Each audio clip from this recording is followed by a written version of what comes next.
शोर और अराजकता से भरे एक हलचल भरे शहर में लिली नाम की एक युवा महिला रहती थी। कॉरपोरेट जगत में अपनी सफलता के बावजूद लिली को अपने भीतर खालीपन का गहरा एहसास हुआ। वह आंतरिक शांति और सद्भाव के लिए तरस रही थी, लेकिन उसके करियर की मांगों और समाज के दबाव ने उसे अपने वास्तविक स्व से अलग कर दिया था। एक दिन जब लिली एक पार्क में घूम रही थी, उसकी नजर एक शांत कोने में बने एक छोटे से जैन उद्यान पर पड़ी।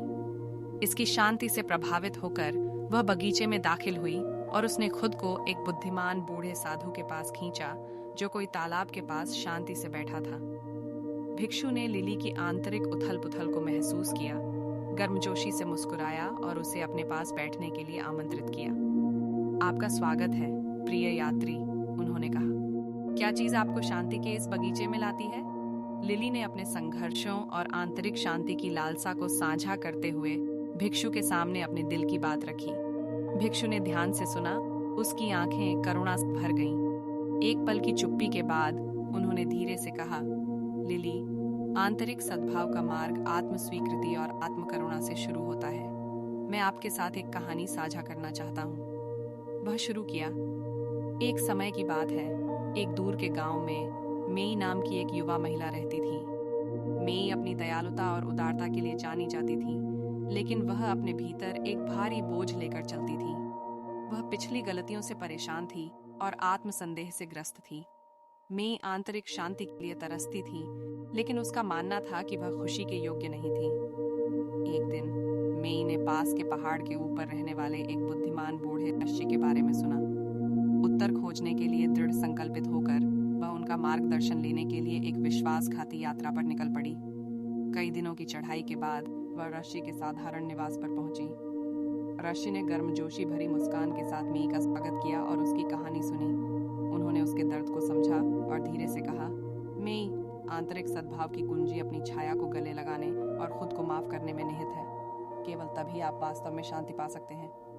मेई हैरान थी, लेकिन मैंने जो गलतियां की हैं उनके लिए मैं खुद को कैसे माफ कर सकता हूँ? उसने पूछा। ऋषि ने मेई को एक छोटा दर्पण दिया और कहा, इस दर्पण में देखो मेरे प्रिय, और मुझे बताओ कि तुम क्या देखते हो। जैसे ही मेई ने दर्पण में देखा, उसने अपना प्रतिबिंब देखा, लेकिन यह उसके आत्मनिर्णय और अपराध बोध से विकृत हो गया था।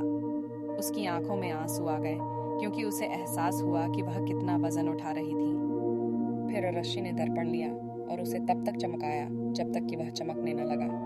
उन्होंने इसे मेई को वापस सौंप दिया और कहा, अब फिर से देखो। इस बार मेई ने अपना प्रतिबिंब स्पष्ट रूप से देखा, निर्णय से मुक्त और करुणा से भरा। उसने एक ऐसी महिला को देखा जिसने गलतियां की थीं, लेकिन उनसे सीखा और आगे भी बढ़ गई। उस पल में मेई को आत्म क्षमा और आत्म की शक्ति का एहसास हुआ। करुणा। नई स्पष्टता के साथ मेई अपने साथ दर्पण लेकर पहाड़ से नीचे उतरी।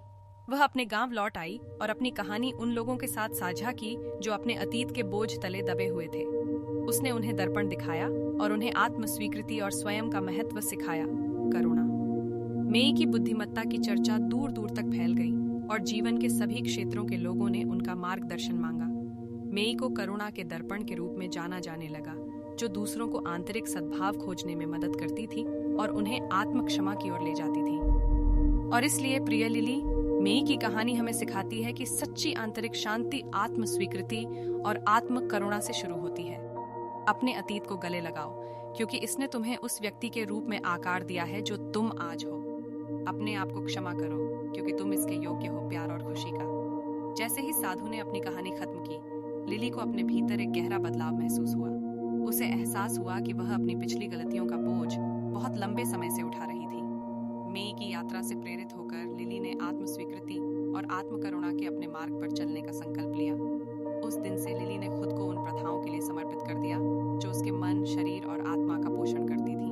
उसने माइंडफुलनेस मेडिटेशन की खोज की, आत्मचिंतन में लगी रही और अपने अतीत के घावों को ठीक करने के लिए थेरेपी की तलाश की। प्रत्येक कदम के साथ वह उस आंतरिक सद्भाव को पाने के करीब बढ़ती गई जिसकी वह इच्छा रखती थी। समय के साथ लिली का परिवर्तन उसके आसपास के लोगों के लिए स्पष्ट हो गया। उन्होंने शांति और प्रामाणिकता की भावना प्रसारित की, जिसने दूसरों को आत्म खोज की अपनी यात्रा शुरू करने के लिए प्रेरित किया। लिली आशा की किरण बन गई, दूसरों को याद दिलाती है कि सच्ची खुशी भीतर है। गले लगा पाए जाने की प्रतीक्षा में, और इसलिए लिली की कहानी हम सभी के लिए एक अनुस्मारक के रूप में कार्य करती है। जीवन की उथल पुथल के बीच हम अपने भीतर झांककर, अपनी परछाइयों को गले लगाकर और आत्म स्वीकृति और आत्म करुणा विकसित करके सांत्वना पा सकते हैं। आइए हम सभी आंतरिक सद्भाव की अपनी यात्रा शुरू करें और उस गहन शांति की खोज करें